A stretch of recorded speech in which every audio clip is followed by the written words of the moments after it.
پھر ایک سوال یہ کہ کیا رکوع اور سجدے کے ذکر کو ہم تبدیل کر سکتے ہیں؟ تو دیکھیے اگر اس سے مراد یہ ہے کہ ہم کوئی اور ذکر کر لیں، مثلا رکوع میں مثلا ہم یہ بھی کر سکتے ہیں الحمدللہ الحمدللہ الحمدللہ یہ پڑھ دیں، رکوع میں ہم یہ بھی کر سکتے ہیں کہ سبحان اللہ سبحان اللہ سبحان اللہ پڑھ دیں، سجدے میں ہم یہ بھی کر سکتے ہیں کہ لا الہ الا اللہ پڑھ دیں، اس کی بھی اجازت ہے، اس کی بھی اجازت ہے۔ اگر یہ اس سے مراد ہے کہ رکوع اور سجدے کے ذکر تبدیل کر کے کوئی اور ذکر پڑھ دیا جائے تو یہ تو کیا جا سکتا ہے، اس میں تو کوئی حرج نہیں۔ لیکن اگر مراد یہ کہ جیسے رکوع میں ہم سبحان ربی العظیم و بحمدہ پڑھتے ہیں اور سجدے میں سبحان ربی الاعلی و بحمدہ پڑھتے ہیں، تو ہم اگر رکوع کے میں جو پڑھا جاتا ہے وہ سجدے میں پڑھ دیں، جو سجدے میں پڑھا جاتا ہے وہ رکوع میں پڑھ دیں۔ اگر یہ اس سے مراد ہے تو کچھ مراجع ایسے ہیں جن میں آیت اللہ خوئی شامل تھے، وہ فرماتے تھے کہ احتیاط واجب ہے کہ ایسا نہ کیا جائے، لیکن اکثر مجتہدین نے اس بات کی بھی اجازت دی ہے کہ رکوع میں سجدہ اور سجدے میں رکوع کا ذکر بھی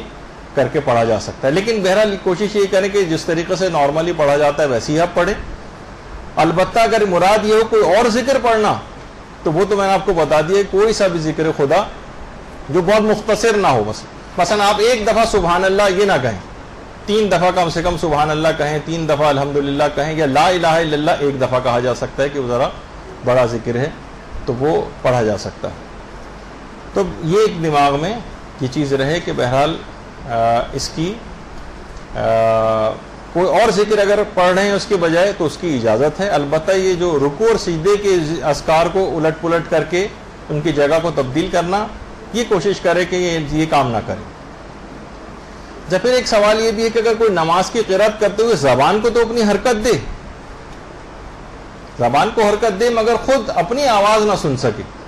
مثلا بہت سے لوگ اس طریقے سے بالکل سائلنسر لگا کے نماز پڑھ رہے ہوتے ہیں کہ ٹھیک ہے کچھ منہ ان کا حرکت کرتا ہوا نظر آ رہا ہے لیکن آواز ذرا سی بھی نہیں نکل رہی، حتیٰ کہ ہمیں خود اپنی آواز جو ہے وہ کان میں ہمارے نہیں آ رہی۔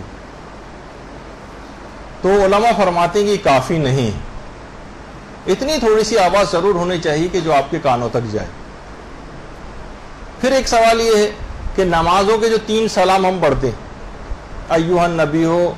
السلام علینا وعلی عباد اللہ الصالحین، پھر السلام علیکم، جو آخری جو تینوں سلام ہیں، ان میں جو آخری 2 سلام ہیں، کیونکہ پہلے سلام میں تو واضح طور پر پتہ چل رہا ہے کہ ہم پیغمبر اسلام کو سلام کر رہے ہیں، لیکن یہ 2 سلام کس کو کیے جاتے ہیں؟ یہ بھی ایک اچھا سوال۔ تو علماء اس میں یہ فرماتے ہیں کہ